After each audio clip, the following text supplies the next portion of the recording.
What's going on, everybody? Welcome, and I just want to give y'all a little message slash advice. All right, don't be the victim of someone else's misery. I'm gonna say it again. Don't be the victim of someone else's misery. Let me elaborate. People go through hard times all the time. Ain't nothing new, If you're alive on this planet, you're gonna deal with some hardship. That happens. And there are going to be times where you feel down and miserable. That happens also. And there's going to be times where people around you are going to have their moments of misery and downs. That happens. But what you don't want to happen is you become a victim of that person's misery. How you doing? You becoming a victim of that person's misery. You being sucked in, held captive, held hostage by someone else's misery. Just because someone is having a rough moment in their life, just because someone is down or wallowing in their own misery, their own negativity, that's fine. But keep that negativity over there, right over there. Keep that negativity way over yonder, all right? Don't bring the negativity onto someone who had nothing to do with it, who don't know what's going on, who's trying to be positive towards you. Don't put that negativity on them. You know, don't just think, okay, because this person is my friend, that you have the right to put them in your misery. No, that is very wrong to think that it's okay that just because you have a friend or two or a family member or just somebody to talk to, that gives you the right to say, I'm going to put you in my misery. I'm going to put you in my BS. Friend or not, your BS is not my responsibility. Now, if you're the cause of it, then you deal with that. But if you're just a miserable individual who always got something negative to say, who are always involved in some kind of negativity, who promotes negativity everywhere you go, keep that with you. All right? Don't bring that over to someone else. It ain't got nothing to do with that mess.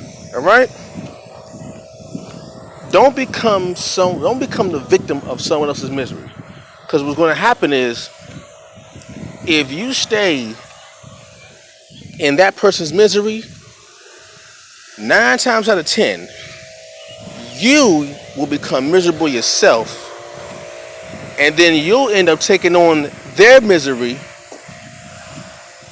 and then you'll have the same problems that person has, and you don't even know where it started. Like, you ever been around somebody who is in that negative space, that just that negative atmosphere around them, and then you are somehow trapped in that misery, that negative space, and you don't even know how you got there? Never happened to you? You ever been involved with something? You're like, wait a minute, hold on. How did I even get in this in the first place? Like, what does this got to do with me? Why am I now dealing with the consequences of this misery and negativity? It ain't got nothing to do with me in the first place. And now because I'm stuck in this mess with this person, my life is gone crazy. You ever happened to you before?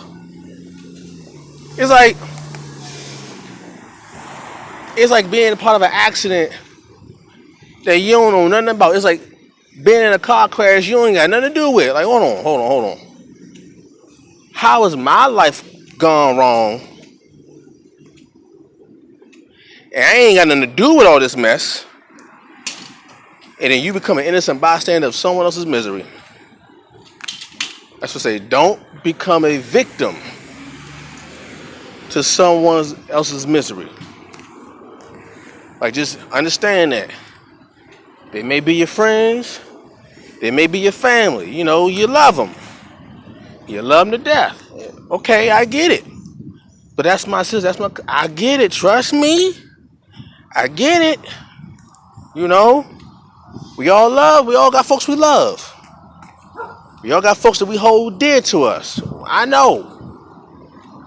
But you gotta understand, there's a time and a place for everything. I learned that in my 3rd grade class with Miss Jasper. My 3rd grade teacher, Miss Jasper. She always said, there's a time and a place for everything. All right? That means there's a time to listen to people when they're going through their rough times and their, and that negativity, all that stuff. Then there's a point, there's a threshold that you will hit that's going to let you know that this is getting too crazy, too out of hand, because now I'm starting to see your misery creep in to my life. So we got to recognize when that moment happened. Like, those times, they happen a lot because it's very subtle. It's never really like, okay, one moment is this, next moment is like gone crazy. No. It's always subtle. It's one conversation too many. It's one phone call too many. It's one text too many. It's one many irritating negativity. You did it too many times. And before you know it, you are solely invested in this other person's misery. Whether they're your friend or not, your family or not, whatever.